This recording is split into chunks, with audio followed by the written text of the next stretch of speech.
శరణమయ్యప్ప. నేను మీ మణిస్వామి. మన ఛానల్ ఇంకా ఎవరైనా సబ్స్క్రైబ్ చేసుకోకపోతే సబ్స్క్రైబ్ చేసుకోండి.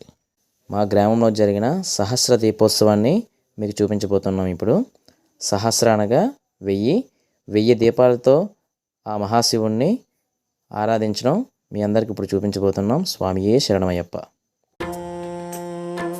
మహాప్రాణదీపం శివం శివం మహుంకార రూపం శివం శివం మహాసూర్యచంద్రాగ్నినేత్రం పవిత్రం మహాగాఢతిమిరాంతకం సౌరగాత్రం మహాకాంతిబీజం మహాదివ్యతేజం భవానీ సమేతం భజే మంజునాథం.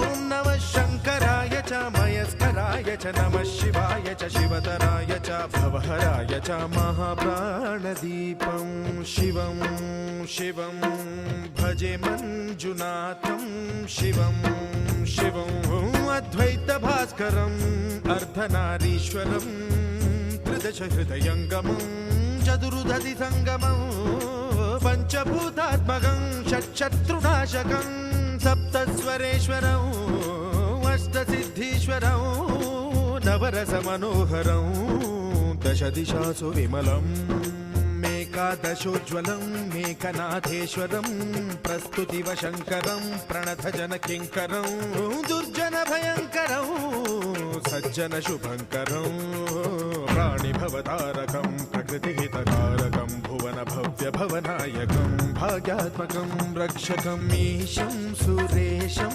ఋషేశం పరేశం నటేశం గౌరీశం గణేశం భూతేశం మహామధుర పంచాక్షరీ మంత్రమార్షం మహర్ష వర్ష ప్రవర్షం సుశీర్షం నమో హరాయ చ స్మరహరాయ చ పురహరాయ చ రుద్రాయ చ భద్రాయ చ ఇంద్రాయ చ నిత్యాయ చ నిర్నిద్రాయ చ మహాప్రాణదీపం శివం శివం భజే మంజునాథం శివం శివం డం డం డడం డం డడం డం డడం డం డఠక్కానినాద నవతాండవాడంబరం తద్దిమ్మి తగదిమ్మి దిద్దిమ్మి దిమి దిమ్మి సంగీత సాహిత్య సుమకమల బంబరం ఓంకార హ్రీంకార శ్రీంకార ఐంకార మంత్ర బీజాక్షరం మంజునాథేశ్వరం ఋగ్వేద మాధ్యం యజుర్వేద వేద్యం